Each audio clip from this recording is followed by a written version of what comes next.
Olá, pessoal, bem-vindos a mais um programa Fé e Ciência, aqui na sua IPP-TV. Esse programa que defende a tese de que a boa ciência e a boa fé sempre andaram, continuam andando e sempre andarão juntas.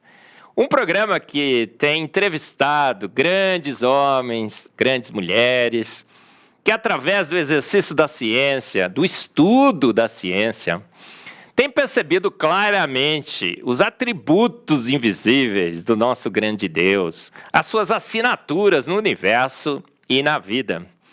Porque a palavra de Deus sempre declarou isto, que ao examinarmos a química, a física, a biologia, a cosmologia, as coisas criadas, observaríamos ali claramente as assinaturas de um grande Deus. E hoje não será diferente nesse programa. Traremos mais um grande defensor da racionalidade da nossa fé. Um homem que também crê em Deus e, pela ciência, entende claramente que esse Deus existe.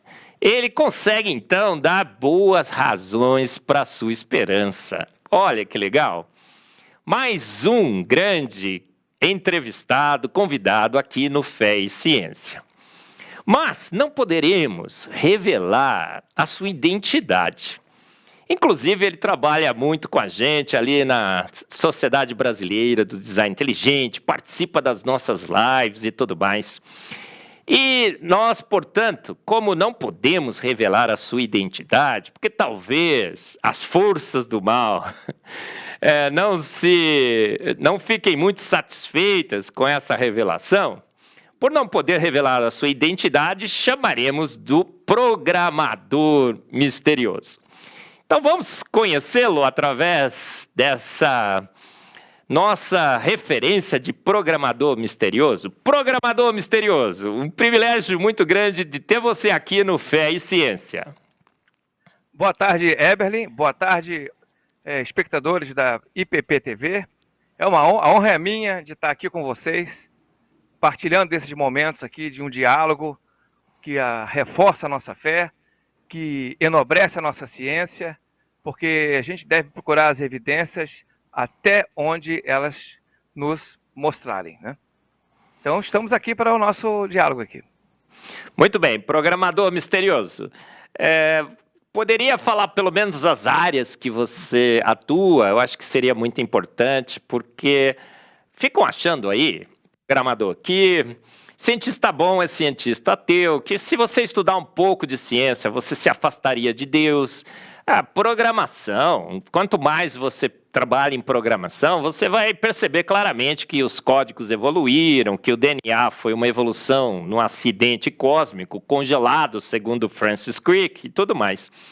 Então, você poderia dizer as áreas que você é formado? Eu sei que você tem um pezinho na biologia, um pezinho na computação, lógico, programador misterioso, inclusive até na teologia, é assim? É assim. Eu sou formado em computação, mestrado também foi em computação, e depois eu fiz o doutorado em biologia molecular, e após ter terminado o doutorado em biologia molecular, eu fiz também um curso de bacharel em teologia. Bacharel em teologia, já concluí, então essas são as áreas que eu atuo. Agora, profissionalmente, eu trabalho mais para a área da computação mesmo. Muito bem, programador misterioso, você já há muito tempo participa desse embate, nessa discussão, nesse ponto e contraponto tão interessante, porque às vezes em ciência as pessoas falam assim, né? Muitos cientistas, academias inclusive, colegas meus dizem, não, a ciência fechou a questão, evoluímos, pronto e acabou, Darwin é absoluto, o Big Bang formou o universo.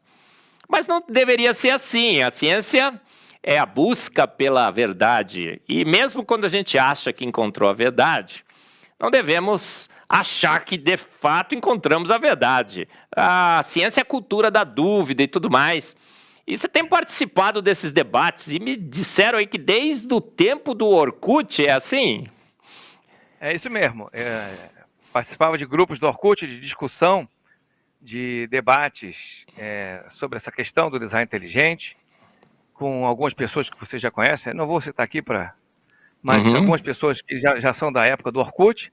E também, de lá para cá, tenho participado de alguns debates, mas eu acho mais produtivo, porque no debate é importante, a gente às vezes entra no debate até para auxiliar o irmãozinho, que às vezes não está ali, está muito, muito preparado, e as pessoas estão fazendo bullying com o irmão, então a gente deve partir em seu auxílio. Às vezes aconteceu, minha motivação muitas vezes foi essa.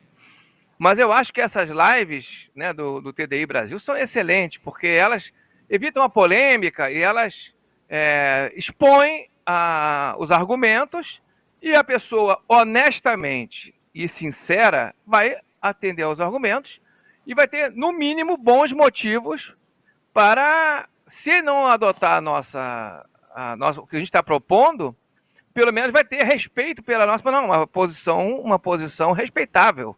Posso até não concordar com ela, mas é uma posição respeitável.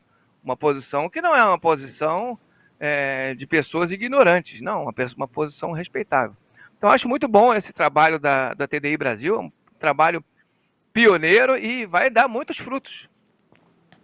Muito bem, nós estamos gravando aqui, né, no comecinho do mês de julho, e estaremos de 8 a 10 de julho, se você ainda está assistindo um pouco antes, no Rio de Janeiro. Nós vamos passar esse programa no dia 6 de julho, então você ainda pode participar. 8 a 10 de julho de 2022, lá no Hilton Copacabana, o 3º Congresso Brasileiro do Design Inteligente. Será sensacional, porque gravaremos todas as palestras lá, são mais de 23, e passaremos aqui no Fé e Ciência.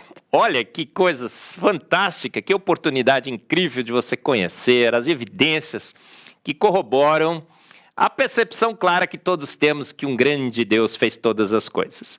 Agora, com quem que estamos falando? Você percebeu aí, olha, é formado em computação, formado em biologia, teologia, conhece as principais áreas do conhecimento humano, da sabedoria, da construção do saber. Filosofia, teologia e ciência. Mas, programador misterioso, eu queria te perguntar, essa ciência toda que você tem, esses embates todos que você teve com ateus, com pessoas que não entendem que há um designer, te aproximou ou te afastou de Deus? Me aproximou. O debate, ele tem uma vantagem, porque eu tenho essa característica, né? Eu nunca me afasto dos críticos do DI, então eu leio Christopher Hitchens, leio Richard Dawkins, eu tenho do Richard Dawkins a obra completa, e leio Sam Harris, né? A gente deve conhecer os argumentos, porque isso a gente não deve ter medo da verdade, a gente não deve ficar ali num nichozinho, só ler o que eu concordo e não posso ler as críticas. A gente deve ler as críticas justamente para poder analisar os argumentos e formular as nossas respostas. E eu fico bem tranquilo, porque sempre encontramos as respostas. Muito bem, mas programador misterioso, a gente combinou para responder algumas questões. Pessoal, eu vou colocar aqui um slide e você vai dar uma olhadinha. O Jô está colocando para nós esse primeiro slide. E você vai perceber que nós já fizemos uma chamada para o seu programa, né, programador misterioso? Olha lá, 30 de março de 2022. Gravamos, fizemos toda uma série de perguntas, o programa ficou sensacional, mas tivemos um problema técnico aqui misterioso, tão misterioso como o programador, e nós perdemos a entrevista. Não foi assim, programador misterioso? As forças do mal estão tentando impedir a sua fala, não estão? Estão sim, acontece, são coisas que acontecem. A gente deveria estar tendo esse programa, a gente gravou, né? Na primeira edição para março, né? Mas não tem problema, porque a gente está aqui, a gente é persistente e a gente não vai deixar ali, nós não vamos deixar de comunicar as coisas que nós queremos passar para a nossa comunidade aqui, nossos ouvintes. Isso, programador misterioso. As forças do mal se equivocaram, porque então nós usamos aquele primeiro programa como treino, vai ficar ainda melhor. Não, você não entende assim? Exatamente. Ótimo. Eu entendo assim. Ótimo. Então vamos lá, programador misterioso. Eu tenho a primeira pergunta para te fazer. Você é formado em computação, você programa, você ensina a programação, você conhece biologia molecular, você está nesse debate já há um bom tempo. Você conhece teologia, conhece os argumentos também teológicos e filosóficos envolvidos nesse debate. Esse debate tem todo esse espectro de ciência, teologia e filosofia, obviamente. E eu queria te fazer essa pergunta. Olha, nós temos na nossa célula, no nosso corpo, nas células do nosso corpo, várias informações ali armazenadas numa molécula fantástica, o DNA, e transmitido, o DNA do núcleo, o DNA da mitocôndria, e tudo ali muito bem programado. Aí eu queria te fazer essa pergunta, porque dizem que a gente surgiu naquela sopa ácida escaldante venenosa, Stanley Miller e tudo mais. Programador misterioso, é coisa de amador? Alguma coisa que poderia ter surgido por acaso? Demos sorte, congelou, como Francis Crick uma vez disse? Ou programar é coisa de profissional, requer inteligência e nós podemos ter evidências de que realmente programar requer inteligência? Como você responderia a essa pergunta? Com certeza. Programar requer assim, muito profissionalismo e inteligência. E inteligência em várias áreas. As principais que a gente pode citar aqui são as habilidades matemáticas, porque tem lógica, não só a matemática, que é a aritmética, como você conhece, mas a lógica proposicional. São várias habilidades, vários ramos da matemática são usados, logaritmos, fatoriais, várias áreas da matemática são usadas numa computação mais avançada, né? Porque também aquela computação mais normalzinha é menos, mas a computação que traz resultados, uma habilidade matemática é fundamental. Nós temos também as habilidades linguísticas e a capacidade de abstração, porque muito dos objetos que nós tratamos na computação são oriundos de abstrações, né? Então, um dos grandes teóricos da computação, Edgar Dijkstra, ele cita que, além de uma inclinação matemática, um domínio excepcionalmente bom da língua nativa é o ativo mais vital de um programador competente. Então, se você pega um código e não tem atenção e não usa de inteligência, e você não tem uma antevidência, é importantíssimo falar isso, né? Porque você vai fazer um código, você tem que imaginar aonde eu quero chegar, que problema que eu quero resolver, que possíveis caminhos podem acontecer durante a programação. Então, a antevidência é uma característica de um programador competente. Ele tem que prever. Se ele não começa a programar sem saber onde vai chegar, o desastre é certo, né? Programador misterioso, sua resposta aqui já me levantou umas sub-perguntas para essa primeira pergunta, tá bom? Olha, ótimo. Eu li recentemente, já tinha lido, mas reli o livro do Werner Gitt. Não sei se você conhece, provavelmente sim, porque você segue essa literatura.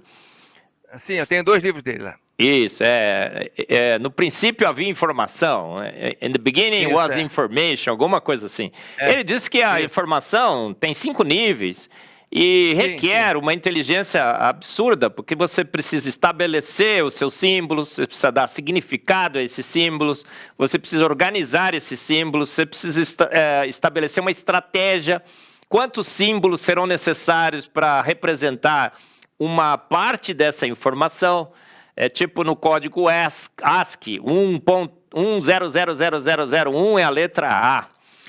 Quando você observa no código da vida, na informação da vida, você diz que a informação requer inteligência. Você enxerga inteligência e que nível de inteligência estaria envolvido com a informação e os códigos da vida? É pouca inteligência, uma inteligência média, alta ou altíssima? Como classificaria a inteligência utilizada na programação da vida?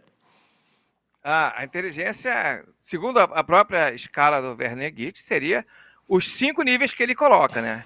A estatística, a sintaxe, a semântica, a pragmática e a apobética. A apobética é aquela parte onde o transmissor tem uma finalidade pretendida e ele vai ter, então, o receptor vai ter um resultado alcançado. Eu vou comunicar uma ideia e essa ideia vai ser entendida pelo receptor e vai implicar no que eu estou desejando que aconteça, entendeu?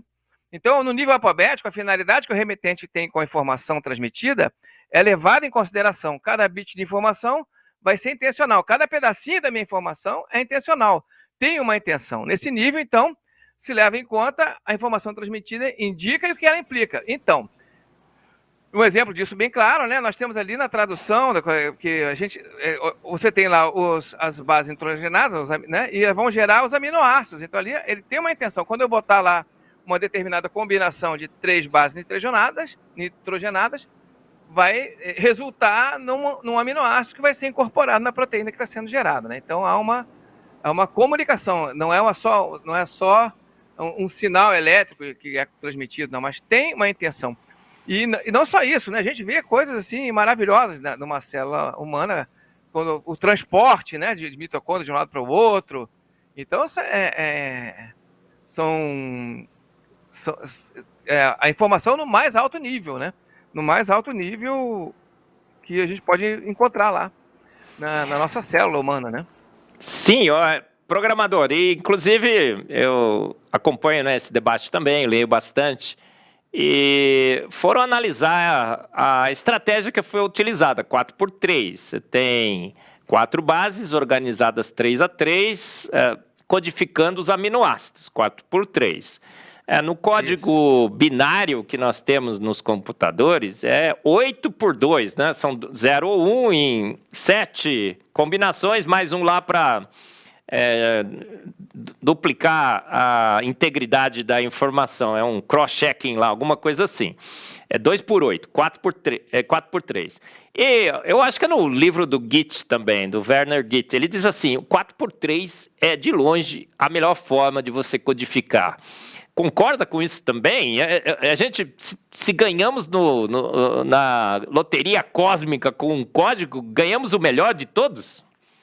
Ganhamos, porque, é claro, a limitação do código de 8x2, na verdade, esse 8 assim, é uma convenção, né? O código ASCII ele tem 7 bits, mas aí depois criou-se vários conjuntos de códigos com 8 bits, né? Para poder adaptar a teclados em espanhol, em russo e etc, né?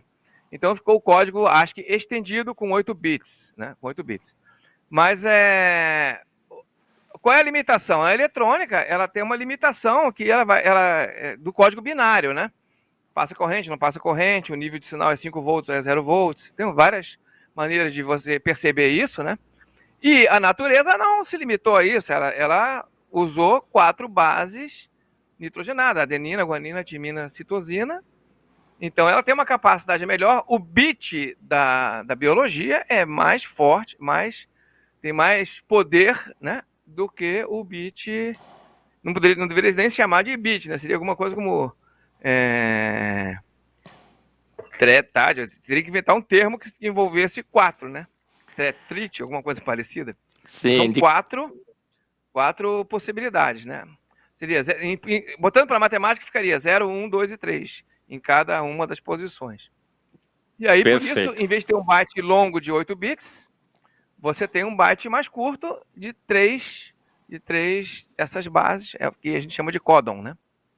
Máxima otimização, máxima economia e com Sim. máxima transmissão de informação. Transmite o máximo de informação com o menor número de símbolos e o pacotinho menor. É assim? É assim. Não, e outra coisa, essa capacidade... Se a gente usasse 0 e 1, 0 e 1, 0 e 1, supondo que o DNA usasse só 2 bases, vamos botar ali, então, A e T, né? Adenina e timina.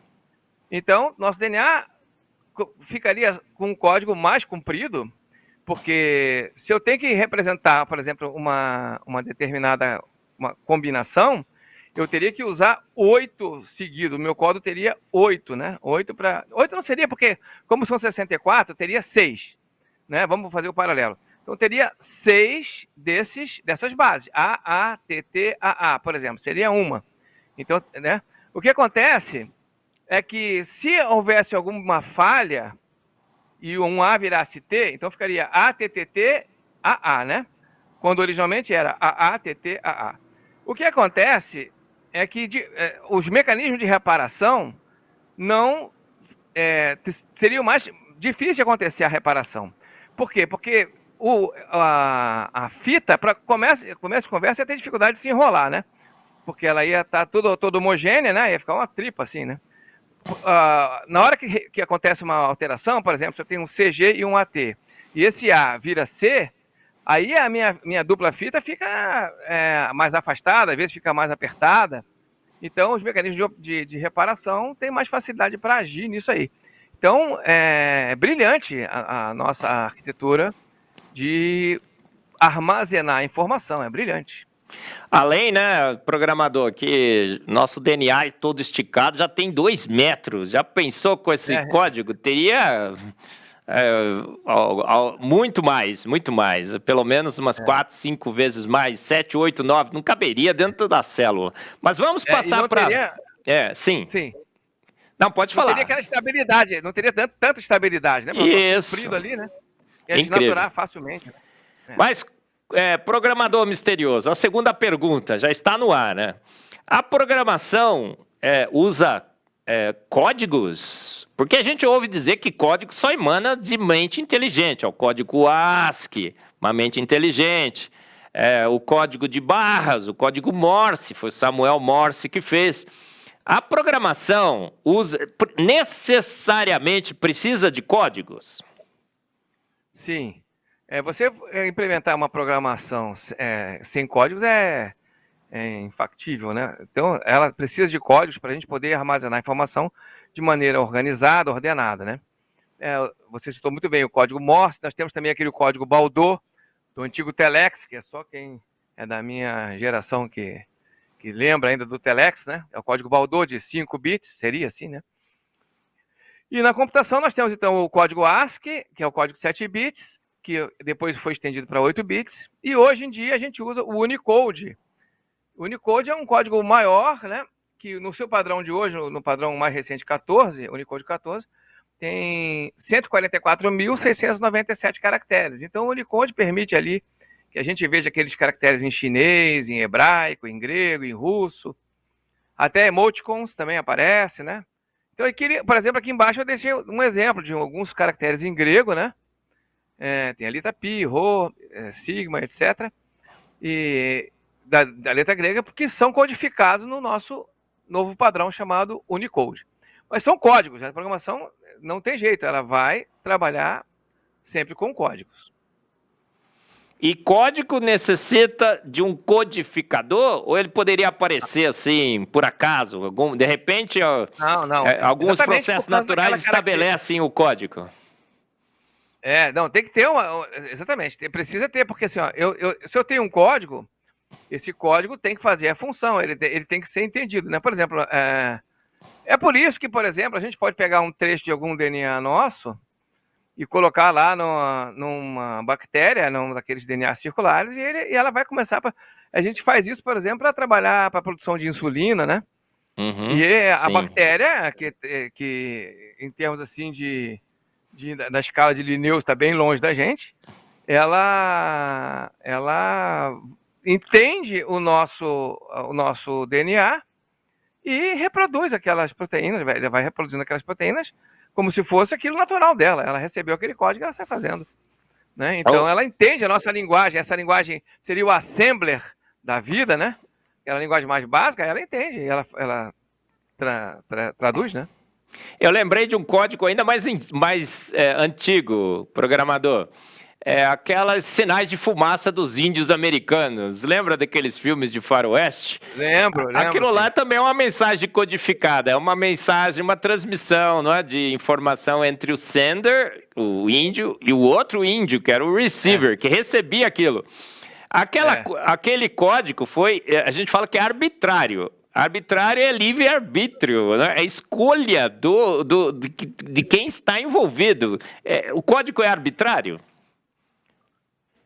Exatamente. O código tem que ser combinado entre emissor e transmissor e receptor. Porque senão, se eu chegar, por exemplo, eu faço aqui um sinal de fumaça e você enxerga lá longe. Mas a gente não combinou o que quer dizer duas grandes nuvens, uma nuvem menorzinha, mais duas grandes nuvens. Como é que você vai entender o que eu quero falar? É perigo? Não, tem alimento aqui, vem para cá caçar que está melhor. Que informação que eu estou querendo passar para ti? Tem que haver um combinado, tem que haver sempre essa questão que o Werner Gitt chama de nível apobético, que é que um entende o que o outro está falando. O cowboy não entendia, né? Aquela mensagem dos índios lá, né? Via aquela fumaça lá, aquele assim, eu quando era mais novo, bem novo, né? Eu via aquele Daniel Boone, e aí a gente via que os índios entravam na mata e começavam a imitar uns sinais assim de animais e tal. Então eles se comunicavam dessa forma e os cowboys não sabiam o que era aquilo. Até podiam até imaginar que tinham os índios falando, mas se comunicando, mas não sabiam o que era, né? Muito bem. Programador, a terceira pergunta. O código ASCII tem alguma semelhança com o código da vida? Podemos fazer uma analogia entre o que a programação tem feito ao longo da história, os programadores, o Bill Gates, né, e outros grandes da programação. O Bill Gates uma vez escreveu isso, né, que o código da vida frente ao que a Microsoft já produziu era muitas e muitas vezes melhor. O código ASCII tem alguma semelhança com o código da vida ou outros códigos que o homem elaborou por livre arbítrio? No nível básico, a gente diria assim, no nível básico de armazenamento da informação, sim, né? Como a gente já comentou aqui, né? Ele está armazenando informação numa espécie de códon, que o byte seria então esse códon, e as bases seriam bases que só teriam duas bases, 0 e 1. Então é muito semelhante essa questão que é um código sequencial, tanto o código ASCII quanto o código do DNA ou do RNA são códigos sequenciais separados em unidades de tamanho fixo, que no caso da biologia são 3, e no caso da computação são 8. 8 agora, porque no passado, logo que começou, isso não era muito definido. Às vezes tinha computadores com 11, Univac, a gente tinha bytes de outros tamanhos, né? Mas depois ficou consolidado lá o 8 como a melhor, como código ASCII. Mas antes não tem só código ASCII, né? Antes tinha código ABCDIC, código BCD, tem vários códigos diferentes. Mas essa característica de que você tem no DNA de 3 em 3, tanto que se você tem uma mutação que, vamos supor, deleta 3 bases, entendeu? Dá menos problema se você deletar só uma. Se você deletar só uma, você desincroniza todo o resto da informação que está ali para frente. Você muda todo a informação de uma hora para outra, você muda tudo, né? Assim também, num texto, se você perde 8 bits, o problema é que você perdeu uma letra, mas se você perder um bit só, você sai mudando tudo. Por isso que quando uma pessoa, por exemplo, usa aquele compactador de arquivos, né, o zip, e se o zip dá problema num ponto, dali para frente ele só vai voltar lixo, porque se ele perder um bit aqui ou outro bit, ele aí não se acha mais, né? Ele não se acha mais. Então, a informação é sequencial. Então, se eu perco 1 ou se eu perco 2, eu perco a informação dali para frente, perdi tudo. Mas se eu perdi 3, eu perco só um códon. Aí aquela foi uma deleção que é mais suportável. Pode acontecer casos assim, né? Muito bem, programador misterioso, vamos prosseguir aqui com as questões que estamos discutindo sobre programação, essa relação entre todas essas estratégias e como é que elas indicam que um programador, um codificador fez a vida e fez tudo pronto. O código ASCII tem alguma semelhança com o código da vida? Você continuando então, aquela pergunta, né? Sim, aqui né? Estamos com a mesma pergunta, sim, Uhum. Isso, no código da vida, a unidade é uma das bases nitrogenadas, que a gente já sabe que é o ACTG, para o DNA, e muda então para a uracila, a gente vai comentar isso mais na frente. E elas, por sua vez, se agrupam em sequência de 3 bases, que a gente chama de códons. E isso dá aquela capacidade hipotética de representar 64 compostos químicos diferentes. Mas não é o que acontece na realidade. Então a gente tem que ver assim, no caso do código ASCII, nós temos 8 bits que representam 256 caracteres e não há nenhuma redundância. Qualquer código, se você pegar lá 01000001 é o A, 010010 é o B, e não tem um que repita. Mas no código da biologia repete. Então nós temos 64 combinações, e isso gera 20 aminoácidos e gera mais 3 stop codons. Então no total de coisas diferentes que podem acontecer são 23, né? 20 aminoácidos que podem ser gerados, ou 3 são stop codons. E o que acontece? Que com essa redundância, às vezes eu tenho 4 combinações que geram um aminoácido. Às vezes eu só tenho uma, no caso da metionina, mas às vezes eu tenho 6 que geram o mesmo aminoácido. Isso faz com que haja uma certa tolerância quando há alguma mutação. A pessoa às vezes continua com o mesmo aminoácido, embora recentemente tenha havido implicações de que esses aminoácidos, embora tenham sido formados, sejam os mesmos, né? Mas há alguma implicação nisso com relação ao que tipo de combinação de bases que gerou aquele aminoácido. Mas assim, tem essa tolerância, né? Mas, programador, o pessoal disse, né, que essa redundância é um exagero evolutivo, que nenhum programador criaria uns 64 códons se ele precisa só traduzir aquilo em 20 aminoácidos. Um exagero evolutivo. Mas como você falou aí, até eu estava lendo outro dia um artigo, isso na realidade é um controle cinético.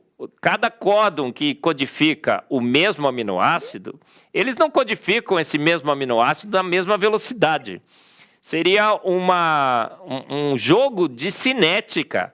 Se você precisa de uma ligação se formando rapidamente, você usa um código rápido. Você precisa de um código mais lento, você usa esse códon mais lento, para que a proteína possa se enovelar corretamente, ter tempo suficiente. Então, alguém olhou, inclusive, o tempo necessário para cada proteína e ficou escolhendo a velocidade do códon. O que você acha isso?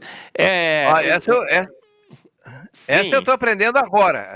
Eu já estou aqui enriquecido aqui com nosso diálogo. Essa aqui é uma situação que eu não conhecia, mas muito bom, muito bacana, né? De saber que... Porque a gente tem que ver sempre que tem... Às vezes a gente pensa assim, mas isso aqui não pode ser, né? Porque a gente não analisou todas as implicações que teriam aquela mudança. A gente não está na cabeça de Deus, na mente de Deus, né? Então, aí quando a gente descobre, a gente fica, não, mas também tem a sua razão, né? De ser essa redundância. Controle cinético. Controle cinético. Olha, eu aprendi uma coisa bacana hoje.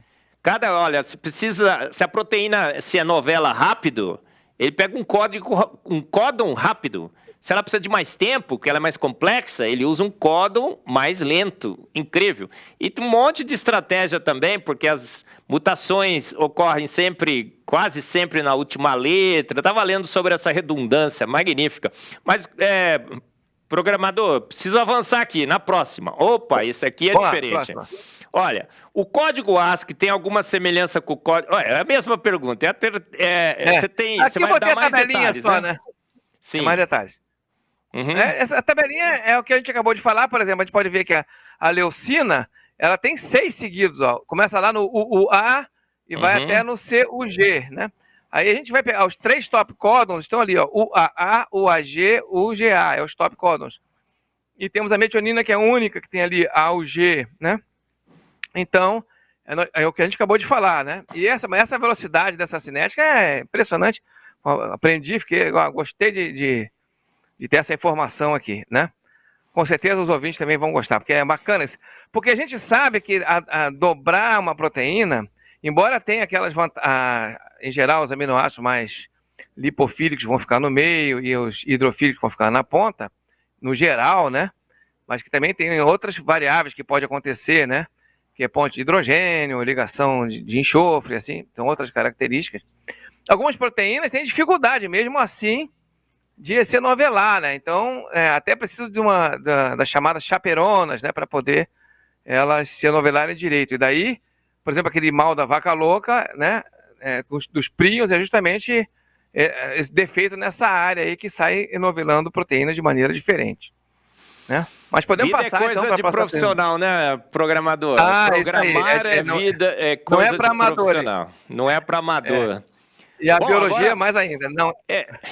Chegamos pulamos aí, passamos 3 vezes pela mesma pergunta, que você tinha mais detalhes, muito bem. Mas agora acho que essa questão é fundamental para o debate. Olha, se códons, todos esses códons com as redundâncias já apontam para um codificador, a pergunta que fica é essa. Tá bom, parece que tem um codificador, mas será que esses códigos não poderiam ter evoluído? Poderia ter surgido um código bem simplesinho, tá? 2 bitzinhos só, que expressava 1 ou 2 aminoácidozinhos só. E isso foi evoluindo ao longo de milhões e milhões de anos. Ele é perfeito agora, mas começou ruinzinho, foi melhorando, foi ficando bom, depois ficou muito bom. Códigos evoluem, programador? Exatamente assim. O pessoal da materialista, né, ele tem que ter uma explicação para um código tão perfeito, funcionando e a gente que encontra em quase todos os seres vivos, né? Então eu trouxe algumas considerações, inclusive desse ponto de vista, né? Então, Eugênio Koonin e o colaborador dele lá, eles escrevem, o código, a observação dele, né? O código genético é quase universal. E o arranjo dos códigos na tabela do código padrão é altamente não aleatório. Hoje, há uma ampla evidência de que o código padrão não é literalmente universal, mas é propenso a modificações significativas, embora sem alterar sua organização básica. Então, ele quer dizer que, olha, pode ser que mude. Então, eles querem tentar achar que foi uma evolução, né? Que antes começava com só 2 bases, aí foram para 3. Outros já dizem que era 4, baixou para 3. Eu já vi artigo nesse sentido, né? Pode passar para o próximo slide? Está aí. Mas no fim do mesmo artigo, né? O artigo está citado na bibliografia desse PowerPoint. Eles escrevem, resumindo, a conclusão, né? Resumindo o estado da arte no estudo da evolução do código, não podemos escapar de um ceticismo considerável. Olha quem está falando. Parece que a dupla questão fundamental, por que o código genético é como é e como surgiu? Ou seja, 2 perguntas, né? Por que o código genético é como é? E a segunda, e como surgiu? Que foi feita há mais de 50 anos, nos primórdios da biologia molecular, pode permanecer pertinente mesmo em mais 50 anos. Acho que esses 50 anos não foi o suficiente. Vamos ter que esperar mais 50 para resolver o problema. Nosso consolo é que não podemos pensar em um problema mais fundamental na biologia. Se é que isso é um consolo, né? Então, você pode passar a próxima? Uhum, a próxima. está aí. Agora vai vir uma série de slides da mesma pergunta. Então, a gente vai falar. Então, aqui eu botei no lado um esquema da replicação de um DNA. A gente vai ver que replicar um DNA não é coisa para amadores, né? A gente tem ali uma helicase que vai abrir a hélice, uma ADN primase, nós temos uma ADN ligase, uma ADN polimerase, várias proteínas, a topoisomerase ali na ponta, aquele anel verde ali na ponta direita. Então tem várias proteínas trabalhando para fazer aquela duplicação. É um troço assim espetacular, né? Uma obra de engenharia ali, biológica muito, muito impressionante, né? Não tem como, né? E que tem um grau de acerto enorme, né? Um grau de acerto enorme. Pouca diferença, poucas vezes acontece uma mutação. Então, se a gente tem a replicação do DNA desde o início da vida, né? E a replicação do DNA, a gente está vendo, observa, né, nos animais que a gente vê hoje, precisam desses tipos de proteínas. Que aminoácido? A gente faz a pergunta, que aminoácido que essas proteínas contêm? A topoisomerase, a ADN primase. Então, pode passar o próximo slide? Está aí já. Tá ótimo. Então, a helicase, né? Eu fiz um programinha simples no Python, que abre os códigos FASTA de algumas dessas proteínas. Eu peguei de animais diferentes, assim, não tive a preocupação de pegar só de um animal, o mesmo animal, né? Peguei assim aleatoriamente, sem me preocupar. Mas aqui nós vemos aqui uma helicase do Saccharomyces cerevisiae, não sei falar no latim perfeito, né? Mas ali a gente fez uma contagem de aminoácidos dessa proteína helicase e a gente pode ver nessa tabelinha que estão todos os 20 aminoácidos. Então a helicase, que é uma proteína que é usada na duplicação do DNA, ela usa, na sua versão, pelo menos que a gente conhece, porque os caras que querem dizer que houve uma evolução teriam que considerar uma helicase que tivesse menos aminoácidos. Depois a gente vai falar sobre os aminoácidos que eles acham que tinham. Então está aqui, mas a helicase que a gente vê, não que a gente hipotetiza, né? É a que a gente enxerga. 20 aminoácidos, tem todos os 20, não sobrou nenhum, não faltou nenhum. Triptofano, os mais raros, mas tem lá. Então vamos passar para a próxima. Aqui a DNA polimerase, né? Então a DNA polimerase também, olha lá, 20 aminoácidos, também deu 20 aminoácidos. O que muda é a frequência. Agora tem histidina, só tem 7, a prolina 37, né? Cisteína, aquela que tem enxofre, né? Tem só 3 aminoácidos. A cisteína é muito importante nos citocromos, né? É um aminoácido importante, porque ele ancora lá o grupo M ali, né? Então, vamos para o próximo. Aí, agora nós temos aqui a DNA primase, mesma coisa. Agora nós temos poucos triptofano, pouco ali cisteína, mas estão todos os 20 ali. O próximo, por favor. Agora aqui a topoisomerase. Peguei a cadeia D, porque ela tem uma... São 4 cadeias, e eu peguei uma cadeia só para não corromper ali a minha estatística, né? Porque se eu pegasse todas as 4 cadeias, podia ser que faltasse em alguma daquelas 4 cadeias e a outra tivesse o aminoácido. Então, para evitar esse erro, peguei só uma cadeia. Peguei a cadeia D, que é a topoisomerase do Homo sapiens, está lá, tem uns 20 também, né? Então, como a gente pode observar, aqui já o triptofano já tem 3 aminoácidos, fenilalanina tem 23 aminoácidos. Então, só variou a quantidade, mas tem todos os 20 também. Aqui eu botei também a ligase, que é a próxima.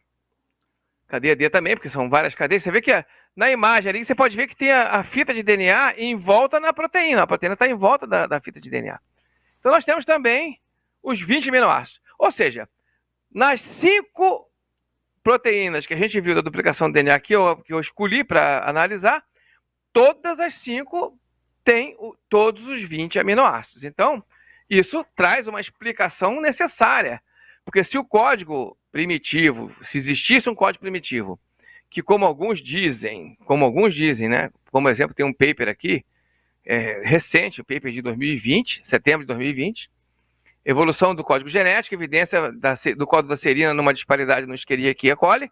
Ele está falando, né, de uma situação, perdão, uma situação onde ele acha que alguns autores defendem 10 aminoácidos primevos, né? Mas ele diz não que ele considera que só são 7. Então, você só tem 7 aminoácidos, e ele cita quais são.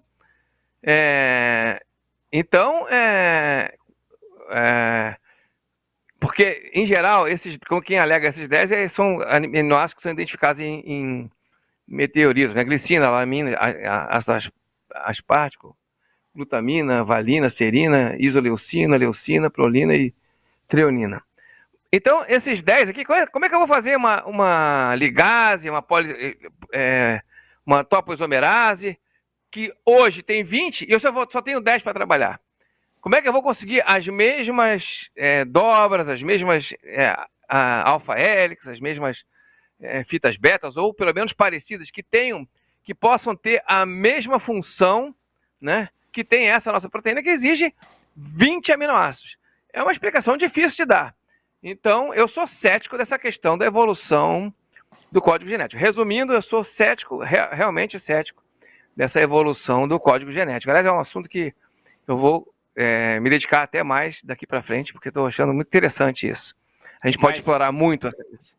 Sim, mas programador, a gente pensando nos aminoácidos, obviamente, você mostrou claramente que seria impossível. Você precisa dos 20. Já é um conjunto extremamente minimizado econômico ao extremo. Olha, pensa bem, quantos milhares e milhares e milhares de proteínas e tudo mais, suas propriedades, suas funções, e você só com 20 bloquinhos para montar tudo, né? Você pensa num jogo de Lego, né? O jogo de Lego, você tem aí o jogo de Lego na sua casa com 40, 50 peças no mínimo, 100, 200, a vida se vira com 20, não é assim? Agora, veja bem, esse é o produto. Agora, pensa no software, na codificação, no seu sistema operacional, no código ASCII. O que aconteceria no código ASCII de um computador se o código fosse corrompido? Ao invés de ser 1000001 igual a A, o computador, de alguma forma, passaria a entender que 100001 é igual à letra W. O que aconteceria com o computador? Vamos fazer algumas elucubrações aqui, assim, já mais drásticas para a gente ver. Por exemplo, a gente sabe que nós temos ali a área promotora, tem o Tata Box, e nós temos ali a metionina, que é o primeiro código iniciador, né, das proteínas. Vamos supor que o A ou G, que é a metionina, não codificasse mais para a metionina, codificasse agora para a serina, por exemplo. Acabou, né? A gente não começa. Onde é que a gente vai começar o código genético, né? Não tem mais a metionina, foi embora, né? E se os 3 códigos de stop codon começassem a não ser mais stop codon e codificassem para leucina, por exemplo. E agora? Não para mais, né? Não tem mais stop codon. Ou se determinados aminoácidos que não eram stop codon passassem a ser stop codons. Então, ou seja, o código alterado bagunça completamente o resultado, né?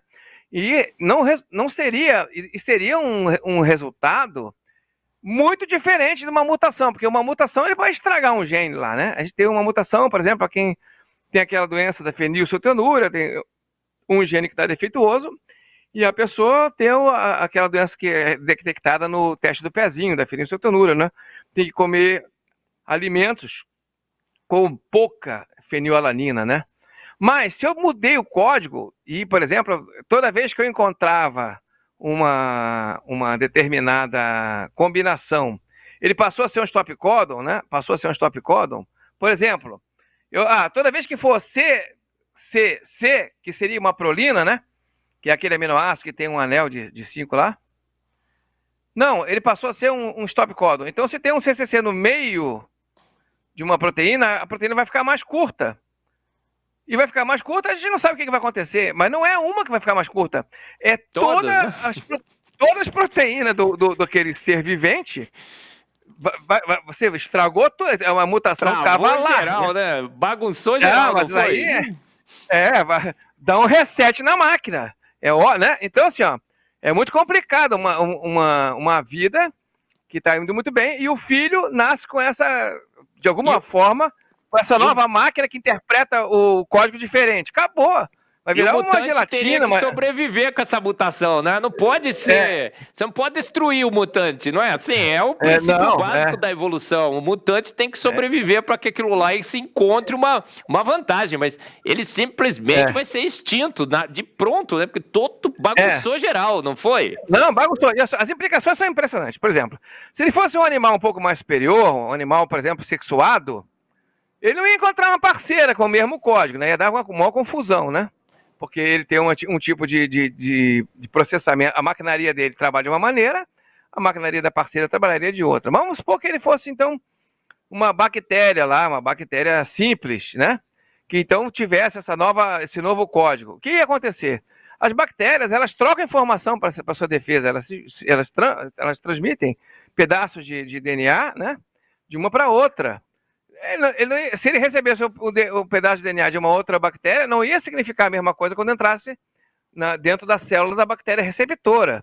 Porque poderia mandar as mesmas informações, as mesmas bases, mas elas iam ser lidas de forma diferente aqui nessa outra bactéria. Então o resultado ia ser outro. E a chance de ser danoso, desastroso, é enorme. Isso realmente é um sonho de uma noite de verão. Você acreditar nessa questão dessa variação do código, porque realmente estraga tudo, né? É um sonho de uma noite de verão. Caos total, um sonho de uma noite de verão, né? Uma ilusão, não é? Diz que Deus é um delírio, né? Uma ilusão. Deus é um isso delírio. aí. Delírio é imaginar a evolução de códigos e mais ainda, uma evolução que leva ao melhor de todos os códigos. Porque não seria uma vez só, teria que ser evolução atrás de todas as evolução, não? proteínas, todas as 100 mil proteínas do ser humano que tivesse aquela prolina no meio, oriunda de um CCC. Algumas que não tivessem CCC nenhum, então vamos botar assim, um chute qualquer, 90%. Você estragar 90% das proteínas de um ser e querer que esse ser seja um ser viável, isso é completamente absurdo, né? Completamente absurdo. Programador, misterioso, estamos aqui chegando no final do nosso programa. Eu pulei algumas perguntas aí, porque você vai ter que voltar, né, para continuar. Agora, a pergunta que não quer calar é essa, né? A pergunta que pulei era assim, se assemelhava aos códigos de computadores. A gente já discutiu bem essa questão. Mas eu queria que você falasse sobre a qualidade do código, do processamento, da computação da vida. É melhor ou é pior? E aí esse slide que você colocou aí também, eu acho que explica em detalhes essa questão. O nosso código, o código da vida, é melhor ou pior do que o código que todos aqueles engenheiros de computação que o Bill Gates já contratou, a Apple, todos os chineses e tudo mais, ganharam do código da vida? São décadas e décadas de trabalho, milhares e milhares de engenheiros de computação ganharam do código da vida? Não, de jeito algum, né? O código genético é muito mais complexo, intricado, e a gente pode citar aqui, devido ao tempo, dois exemplos, né? Que é o overlapping genético. O overlapping genético é quando determinadas bases fazem parte de 2 genes. Significa que se há uma mutação no meio naquela parte ali que eles têm em comum, vai alterar os 2 genes, né? Vai alterar não só um, mas vai alterar os 2. E o splice alternativo, que a gente tem, né, no nosso código do DNA, pedaços que são chamados introns, outros pedaços que são chamados exons, e na hora que é montado o RNA, a parte dos introns é eliminada. Então, se eu tenho, por exemplo, 5 exons, A, B, C, D, E, e eu tenho no meio deles 4 introns, vamos botar número para diferenciar, 1, 2, 3, 4. Ele pode gerar uma proteína que veio do A, B, C, D, E, mas a gente pode fazer pode acontecer outras proteínas. Pode aparecer a proteína A, B, pulo C, D, E, então fica A, B, D, E. Pode ter proteína B, C, D, pode ter proteína C, D, E. Então, pode gerar várias proteínas. E essas proteínas que estão nesse gene ali, elas podem atuar em lugares diferentes. Um na célula muscular, outro vai parar lá vai atuar lá no cérebro, outro vai trabalhar em células de osso, ou células do sistema imunológico, não se sabe, né? Então, é muito complexo, né? Tanto que hoje tem estudos, tem áreas de estudo para isso, né? Biologia de sistemas, né? De como é que há essa interação. E, então, é extremamente complexo. A gente está aqui engatinhando no conhecimento. Eu já aprendi na minha vida mais de 30 linguagens de programação. Não tenho a menor ideia da linguagem de programação da vida, né? Então, assim, ó, a gente sabe o começo, tem um metionina, sabe o stopcode, algumas coisinhas, mas a gente não sabe programar, né? A gente copia, né?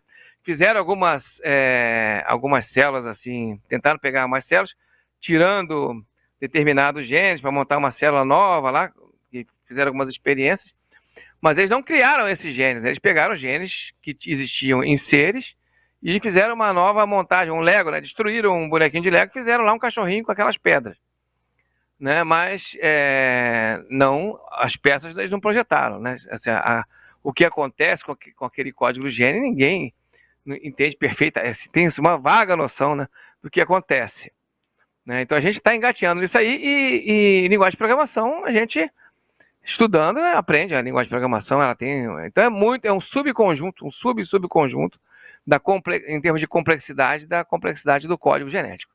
Muito mais complexo, né?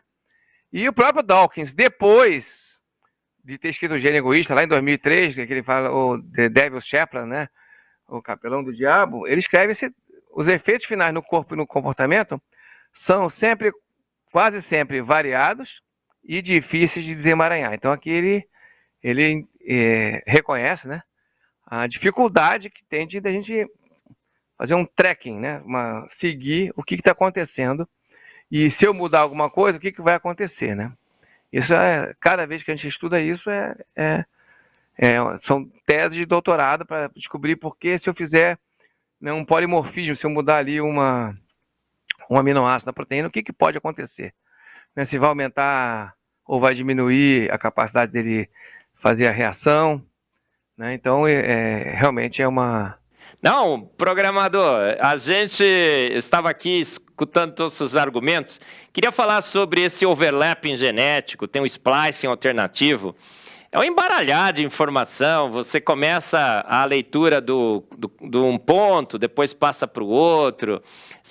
Vários poemas no mesmo poema. Você pega partes da informação, embaralha essas partes diferentemente, consegue proteínas diferentes.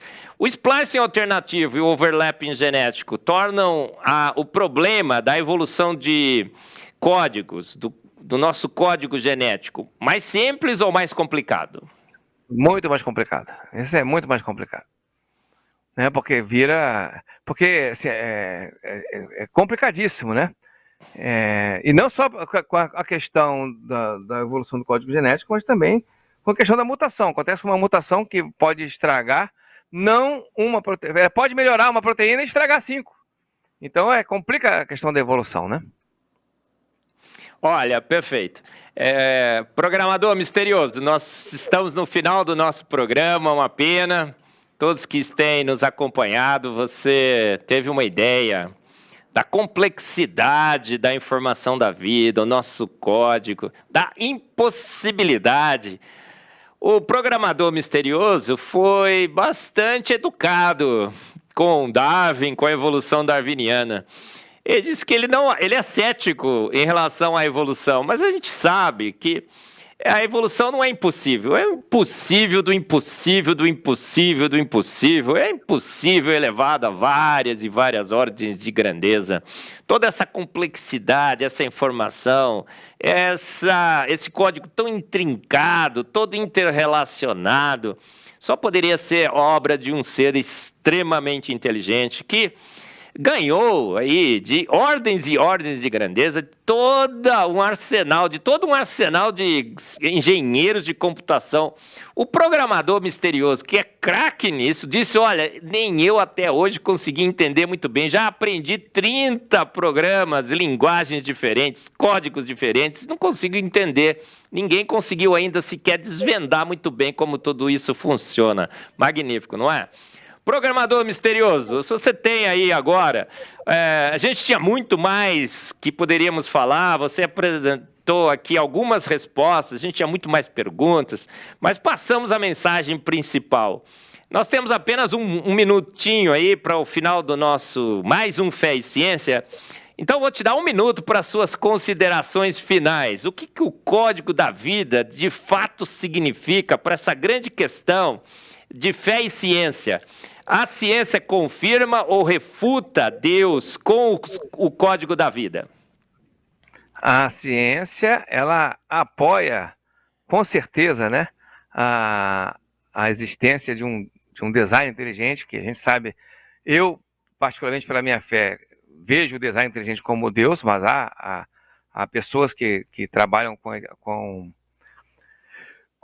não querem determinar quem é o design inteligente, mas também é uma opção, porque o design inteligente abre espaço para isso, né? Mas é maravilhoso a complexidade e não só a complexidade, toda uma rede intrincada de propósito e anteevidência que é envolvida nessas estruturas muito complexas. E eu queria falar uma última coisa para concluir a minha fala, é que assim, a gente ouve muito nesses debates que a gente apela para o Deus dos gaps, né? Esse pedaço aqui que a gente não sabe, por isso que quando a gente tampar esse gap aí, vocês não vão ter o que responder. O que eu vou dizer é uma coisa seguinte, quanto mais a gente estuda, mais gaps aparecem. É o contrário. O buraco está aumentando, cada vez as lacunas aumentam. Não é bem o que se imagina. Porque você pode melhorar a sua resposta num ponto, melhorar no outro, mas quanto você mais cava, mais você aumenta a complexidade que você conhece. O que a gente sabe de uma célula hoje e o que o Darwin sabia da célula quando ele imaginou é anos-luz de diferença. E não tem perspectiva de diminuir isso. A gente vai cada vez entender que é mais complexo ainda a natureza dessa vida, dessa maravilhosa natureza que nós temos aqui, que Deus criou muito bem para a sua glória. Muito bem, programador misterioso, muito obrigado pela sua participação, foi sensacional. Os gaps, né, aumentam do outro lado e a nossa argumentação é baseada no que conhecemos. Você deixou muito bem claro isso. Conhecemos que o código é arbitrário e sabemos que a arbitrariedade vem só de mentes inteligentes. Muito obrigado, programador misterioso. Você gostou, não gostou? Mais um Fé e Ciência com um show de informação, de ciência, que corrobora a nossa fé. O software da vida, o código da vida, intrincado, complexo, magnífico, ordens e ordens de grandeza superior ao seu celular, ao seu computador, ao seu laptop e tudo mais. Evidência clara de que a boa ciência corrobora, comprova, afirma a nossa fé em um grande Deus que tudo fez e fez esse tudo pronto. Então não perca os próximos Fé e Ciência, assista todos os programas anteriores, IPP-TV, IPP Play no YouTube, esteja sempre conosco no Fé e Ciência. Muito obrigado pela sua audiência. Até o próximo programa.